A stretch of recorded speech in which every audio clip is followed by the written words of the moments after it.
ಸಭಾಧ್ಯಕ್ಷರೇ, ಈ ಒಂದು ಅಂಬೇಡ್ಕರ್ ನಿಗಮದಿಂದ ಕೊಳವೆ ಬಾವಿ ತೆರೆಯೋದನ್ನ ಇತರ ಇಲಾಖೆಗಳು ಕೂಡ ಆಡಳಿತಾತ್ಮಕವಾಗಿ ಇಲ್ಲೇ ಮಾಡ್ತಾ ಇದ್ರು.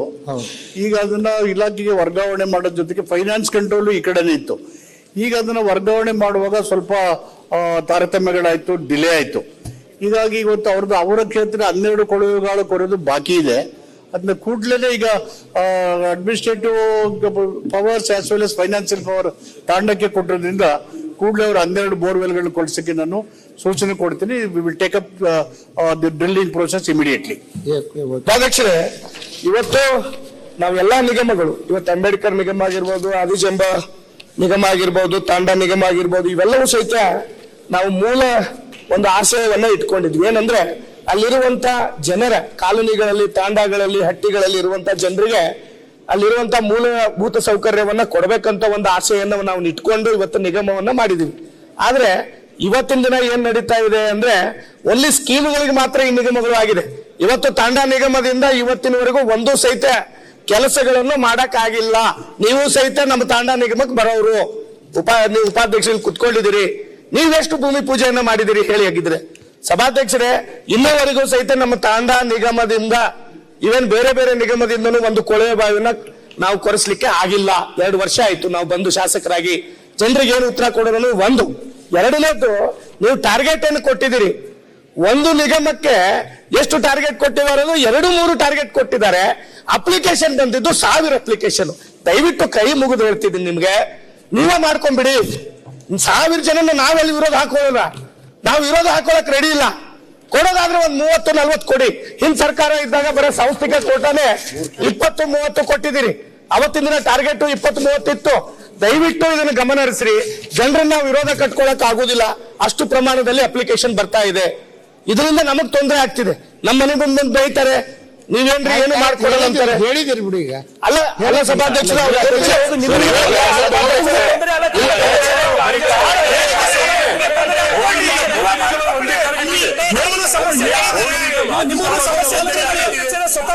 ಮಂತ್ರಿಗಳು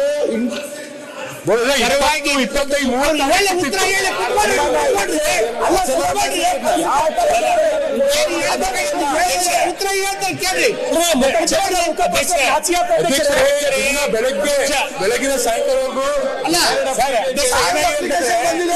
ಗಂಗಾ ಕಲ್ಯಾಣಕ್ಕೆ 1000 ಅಪ್ಲಿಕೇಶನ್ ಬಂದಿದೆ. ಗಂಗಾ ಕಲ್ಯಾಣಕ್ಕೆ ಇಟ್ಟಂತ ಅನುದಾನನೇ ಕಡಿಮೆ. ಈ ವರ್ಷ ಕೇವಲ 37 ಕೋಟಿ ರೂಪಾಯಿಯನ್ನ ಗಂಗಾ ಕಲ್ಯಾಣಕ್ಕೆ ಇಟ್ಟಿರೋದು. ಹೆಂಗ್ ಹಂಚಕ್ಕಾಗತ್ತೆ ಇಡೀ ರಾಜ್ಯಕ್ಕೆ?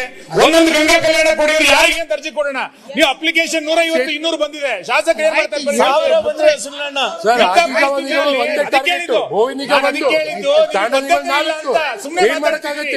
ನಾವು ಬಹಳ ಹೇಳ್ತಿದ್ರಿ. ಈ ಸರ್ಕಾರ ಎಸ್ಸಿ ಮತ್ತು ನನಗೂ ಗುರ್ತಿದೆ, ಕುತ್ಕೊಂಡ್ರಿ ಎಲ್ಲರೂ. ಅಧ್ಯಕ್ಷರೇ, ನಿಮ್ಗೆ ಗೊತ್ತಿದೆ ಕುತ್ಕೊಡಿ ಅಂತ ಹೇಳಿದ್ರೆ ನಿಗಮನೆ ಬಂದ್ ಮಾಡ್ಬಿಡಿ. ಕೊಡೋದು ಒಂದೇನ ಅಲ್ಲ.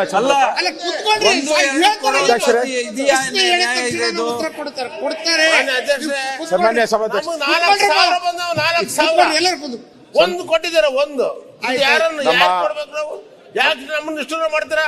ಆ ಕಾರ್ಪೊರೇಷನ್ ಮುಚ್ಚಿಬಿಡಿ, ಸರ್ಕಾರ ನೀವ್ ಹಂಚ್ಕೊಳ್ಬಿಡಿ, ನಮ್ಗೆ ಬೇಗ ಅವಶ್ಯಕತೆ ಇಲ್ಲ.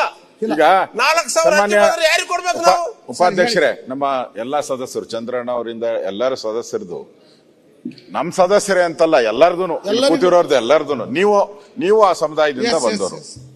ನಮ್ಗೆ ಈಗ ಕೆಲವರೆಲ್ಲ 500 ಅಂದ್ರು, ಕೆಲವು 2,000, 3,000 ಅರ್ಜಿ ಬಂದಿದೆ. ನೀವು ಒಬ್ಬ ದಲಿತನಿಗೆ ನೀವು ನಮ್ಮ ಇಡೀ ಅಲ್ಲಿದ್ದಾಗ ಒಂದು 40-50 ಕುಟುಂಬಗಳು ಇರ್ತೈತೆ ಅಂತ ಇಟ್ಕೊಳ್ಳಿ. ಒಂದೊಂದು ತಾಲೂಕಲ್ಲಿ 40-50 ಜನ ಪಾಪ್ಯುಲೇಷನ್ ಇರ್ತಾರೆ ಅಂತ. ನೀವು ಒಬ್ಬರಿಗೆ ಅಂತ ಹೇಳಿದ್ರೆ ಅದಕ್ಕೆ ಅರ್ಥನೇ ಇಲ್ಲ. ಅದ್ರ ಕೊಡೋದು ಬದಲು ನಿಲ್ಸ್ಬಿಡಿ, ಬಿಟ್ಬಿಡಿ. ಯಾಕೆ ಕೊಟ್ಟು ನಿಷ್ಠೂರ ಆಗ್ಬೇಕು? ಎಲ್ಲ MLA ಗಳು ಅಷ್ಟೇ, ನಮ್ದೇನಂತಲ್ಲ, ಎಲ್ಲ MLA ಗಳು ನಿಷ್ಠೂರ. ಒಂದು ಕರ್ಜಿ ಸೈನ್ ಹಾಕಿದ್ರೆ ನಮ್ಗೆ ಗಂಗೆನೂ ಇಲ್ಲ ಏನಾಗ್ತದೆ? ಕಲ್ಯಾಣನೂ ಇಲ್ಲ ಇಲ್ಲಿ. ಅದಕ್ಕೆ ಹೆಂಗಾಗಿದೆ ಅಂತ ಹೇಳಿದ್ರೆ ಮಹಾದೇವಪ್ಪನವ್ರ ಕಾಲದಲ್ಲಿ ಗಂಗಾ ಕಲ್ಯಾಣವನ್ನ ಮುಚ್ಚಿದೆ ಅಂತ ಅನೌನ್ಸ್ ಮಾಡಿ ನಾವು ಸದನದಲ್ಲಿ ಒಪ್ಕೋತೀವಿ. ನೀವು ಒಂದೊಂದು ಅನೌನ್ಸ್ ಮಾಡಿ ಒಂದೊಂದು ಕೊಟ್ರೆ ಅವ್ನು ತಗೊಳಕ್ ಆಗಲ್ಲ ಸರ್. ಹೆಂಗೆ ಯಾರನ್ನಂತ ಸೆಲೆಕ್ಷನ್ ಮಾಡ್ತೀರಿ ಗಂಗಾ ಕಲ್ಯಾಣದಲ್ಲಿ? ನಿಮ್ಮ ಕಾಲದಲ್ಲಿ ಮುಚ್ಚಿದ್ವಿ ಗಂಗಾ ಕಲ್ಯಾಣವನ್ನ, ಶಾಸಕ ಮುಚ್ಚಿದ್ವಿ ಅಂತ ಹೇಳಿ ತಲೆಯಲ್ಲಿ ಗಂಗೆ ಎತ್ತಲ್ಲ ಮೊನ್ನೆ ಅಧ್ಯಕ್ಷರೇ ನಾಪತ್ತೆ ಮಾಡಿಬಿಟ್ಟಾರ ಇವ್ರು ಮಹಾದೇವ. ಈ ಸರ್ಕಾರ ಅಲ್ಲ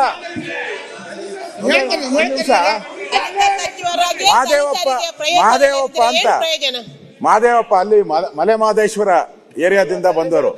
ಆ ತಲೆ ಮೇಲೆ ಗಂಗೆ, ಇಲ್ಲಿ ನೋಡಿದ್ರೆ ಬರಗಾಲ, ಇಲ್ಲ ಇಲ್ಲ ಇದು ಆಗದ ನೀರೇ ಇಲ್ಲ, ನೀರೇ ಇಲ್ಲ. ಅವ್ರ ನಾಯಕರು ಬೇರೆ ಇಲ್ಲ. ಒಳ್ಳೆ ಮಳೆ ಅಲ್ಲಲ್ಲ, ನಮ್ಮ ಡೆಪ್ಟಿ ಸಿಎಂ ಬೇರೆ ಹೋಗಿ ಗಂಗೆಯಲ್ಲಿ ಮುಳುಗ್ಬಿಟ್ಟು ಬಂದ್ಬಿಟ್ಟವ್ರೆ. ಗಂಗೆಯಲ್ಲಿ ಮುಳುಗ್ ಬಂದವ್ರೆ. ಆ ಕರ್ಮ ಕಳೀಲಿ ಅಂತ ಹೇಳಿ ಸುತ್ತಿಸ್ಕೊಂತ ಇದ್ದೀರಾ ನೀವು ಕರ್ಮ.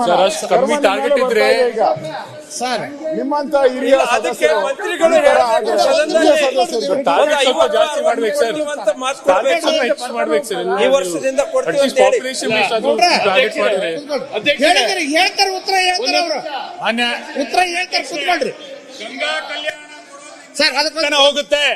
ಗಂಗಾ ಕಲ್ಯಾಣ ಕೊಡೋದ್ರಿಂದ ಬಡತನ ಹೋಗುತ್ತೆ ಅನ್ನೋದನ್ನ ಈ ಸರ್ಕಾರ ಅರ್ಥ ಮಾಡ್ಕೋಬೇಕು. ನೀವು ಗಂಗೆ ಬಗ್ಗೆ ಅಪಪ್ರಚಾರ ಮಾಡಿ ಗಂಗೆ ಬಗ್ಗೆ ಅವಹೇಳನ ಮಾತಾಡ್ತೀರಿ, ಗಂಗಾ ಕಲ್ಯಾಣ ಕೊಡ್ಲಿಕ್ಕೆ ಮೀನಾಮೇಷ ಎಣಿಸ್ತೀರಿ. ಮಹಾದೇವಪ್ಪನವರೇ ಇಷ್ಟು ಅಸಹಾಯಕರಾದ್ರೆ ಪರಿಸ್ಥಿತಿ ಏನು? ಮಂತ್ರಿಗಳು ನನಗೆ ಅವ್ರ ಬಗ್ಗೆ ಬಹಳ ಚಿಂತೆ. ನೀವೇ ಇಷ್ಟು ಅಸಹಾಯಕರಾದ್ರೆ ಏನ್ ಪರಿಸ್ಥಿತಿ? ಅಧ್ಯಕ್ಷರೇ ಒಂದ್ ನಿಮಿಷ.